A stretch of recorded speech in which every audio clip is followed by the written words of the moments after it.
Insulin resistance মাপলে পরে কি হবে? মাপলে পরে ধরেন এই যে ছেলেটা আসলো 25 বছরের যুবক, ও তো মনে করছে ও সুস্থ, কিন্তু ও এখন থেকে জেনে যাবে যে আমি সুস্থ নই, আমার ইনসুলিন রেজিস্ট্যান্স আছে, মানে হোমা আইআর আছে 3 বা 2 বা 2.5, তাহলে আমাকে এটা একে নিয়ে আসতে হবে।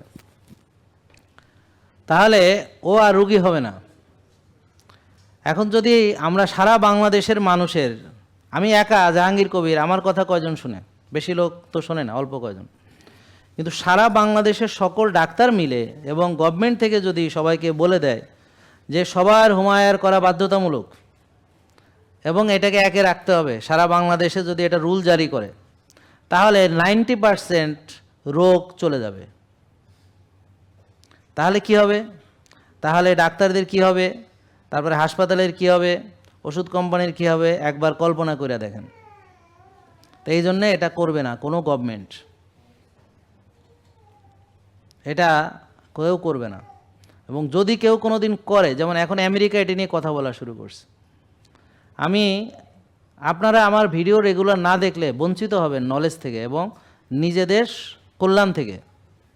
আমার কথাটা যদিও শুনতে আপনাদের মনে হইতে পারে আমি বাড়ায় বলতেছি, আসলে 100% সত্য, হয়তো আপনি বুঝতে পারতেছেন না।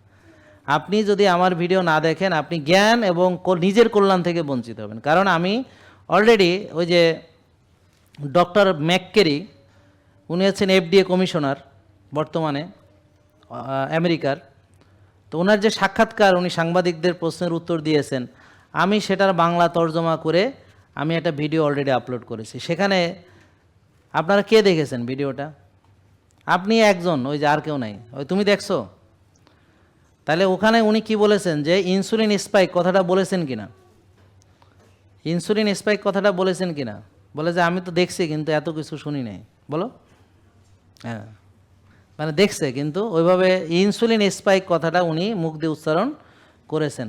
কিন্তু আপনি কোনো আমাদের পৃথিবীর, আমাদের বাংলাদেশের কোনো ডাক্তার এত যে ওনারা ওই মানে বিভিন্ন অনুষ্ঠান করেন রোগ বিষয়ক বা বিভিন্ন, আপনি তাদের মুখ দিয়ে উচ্চারিত হয়েছে ইনসুলিন স্পাইক, এরকম আপনার কানে জীবনে প্রবেশ করেছে?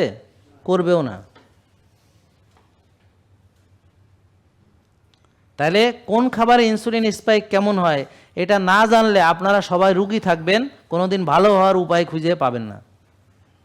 এটা হলো বাস্তবতা, এটাই হলো সত্য। জিনিসটা কঠিন না, জিনিসটা সহজ, কিন্তু এই সহজ জিনিসটা না জানলে তো কঠিন ভাই। আমি গাড়ি জীবনে চালাই নাই, এখন আমার কাছে গাড়ি চালানো কঠিন। আর যে রেগুলার চালাইছে, কয় বেটা গাড়ি চালানো বিষয় হলো 4 চাকার উপর, সাইকেল চালানো না কঠিন হইতে পারে, এটা ব্যালেন্স করার দরকার আছে। গাড়িতেও খালি তুই এসকেলেটারে পাড়া দিবি আর ডাইন বাই কাটবি আর ব্রেক করবি, শেষ ঝামেলা নাকি? এখন যে চালায় নাই এর কাছে তো এটাই কঠিন। দেখা গেল ব্রেকে পাড়া না দিয়ে সে এসকেলেটারে পাড়া দিছে, ঢইলা মেলা চলে গেছে। এরকম ঘটনা প্রায়ই ঘটে। নতুন গাড়ি চালাইতে যাইয়া যখন নার্ভাস হয়েছে, যখন ব্রেকে পাড়া দিছে এসকেলেটারে পাড়া, একদম গাড়িও ভসকায় গেছে বা কাউরে ডইলে নিয়ে চলে গেছে। এই জন্য নলেজ না থাকলে কঠিন সব কিছু। জেকে লাইফস্টাইল লিমিটেড, ওষুধ মুক্ত সুস্থ জীবন।